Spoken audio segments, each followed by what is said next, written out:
dumako na tayo sa ating pangkatang gawain. Laging tandaan sa pangkatang gawain ang salitang grupo, G4, or U4, P4, O4.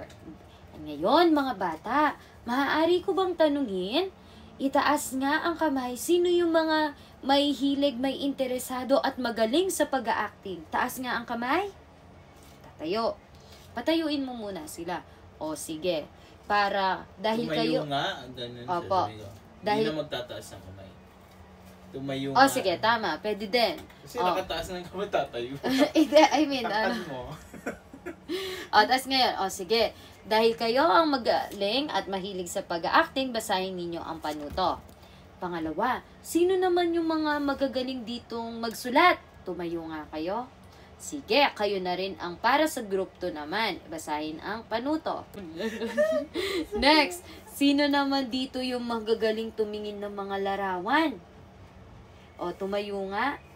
Ito yung teacher, tapos ididikit nyo dito kung masipag ba o magalang. Wait lang, hindi pa. Nag-e-explain pa lang. O, so, para sa group 4 naman, magiging group 5. Basahin nyo yung panuto. Okay, makinig na mabuti. Bawat grupo magkakaroon ng leader, assistant leader, secretary, reporter, resource manager. Tandaan mo, Buds, etong resource manager na ito, bago sila pumunta sa station, may station na ba sila? Saan? Di ba pinaupo mo muna lahat? Ayan. O, nasa ng group 1? Tayo ulit. Asa ng resource manager? Pupunta sa akin, tapos pupunta na yung mga kagrupo niya doon sa station niyang yon, sa area niya yon, na nakaikot, na nakaupo at tahimik. Pagkatapos yung resource manager, ibibigay mo sa kanya yung gamit. Group 2, tayo na. Punta sa akin, resource manager. Bigay mo, nandun na rin yung mga kagrupo niya. Asa ng mga group 3? Ito yung gamit ninyo. Ayun. Dapat pala nakaganito yung mga gamit nila. Tapos may group 1, group 2 na. Para hindi ka na malito. Ganun yung ginawa ko. Resource manager, pumunta na sa akin. Group 5. Paano yan?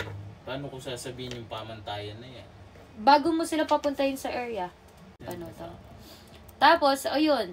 Diba, pamantayan. Wala akong lagyan mo ng timer. Oo. Diba, binigyan mo, may pamantayan na. O, tatas, asan na ang group 1? Dun mo na yung papapuntahin nun, no? Yun nga, magbahagi sa kaklase ng 2 pangako. Kahit 2 lang ang tanungin mo. Kasi ang ganito, ang application, naalala ko lang, natutunan ko nun sa San Rafael, hindi sila pwedeng isulat-sulat. Dapat, buhay pa rin, interactive pa rin ang lesson ay yung ganito mo. Game dapat. Paano, balik mo nga yung yan. Magbahagi sa kaklase ng 2 pangako. Tawag ka ng isa. Isang pagiging magalang. Yung isa pagiging masipag. Paano ko papasagot yan? Oral. Itatawagin ko muna. Ano tatawagin? Sa harap na sila. Tapos na tayo ng activity, bas pinaupo mo na sila. Nakaupo na sila. Oo. Tapos paano yan? Yung 2 pangakong yan. Sasabihin lang nila ng oral. Paano 2 kaklase? Anong 2? Paresta ng mitondo. Magbahagi sa kaklase ng 2 pangako. Isa lang. Pero hindi ko napapapuntahin sa harap. Pwede din, kung gusto mo. Sa harap, tapos magsasabi lang siya. Pwede din. Pero baka magtagal ka. Mga 2 tao, 2 bata na lang. Aralin mo yung pero kung ano. Tapos ngayon naman, next. Anong ibig sabihin kasi na magalang? Ano kasi ibig sabihin ng pagiging masipag? Thank you.